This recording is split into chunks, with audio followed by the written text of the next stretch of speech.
రైతు బాధలు తెలుసుకుందామని జగన్ వెళ్తే వైసీపీ అభిమానుల అత్యుత్సాహం ఆ రైతులకు మరింత బాధను మిగిల్చింది. గిట్టుబాటు ధర లేదని పొగాకు రైతులు బాధపడుతుంటే వైసీపీ కార్యకర్తలు చేసిన పనికి వారికి మరింత నష్టాన్ని మిగిల్చింది.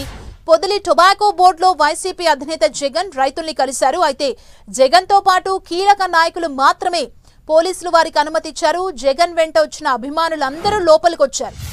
వారిని కట్టడి చేయకపోవడంతో రైతులు పండించిన వేలం కేంద్రానికి తెచ్చిన పొగాకు బేళ్లపై వైసీపీ కార్యకర్తలు అభిమానులెక్కారు.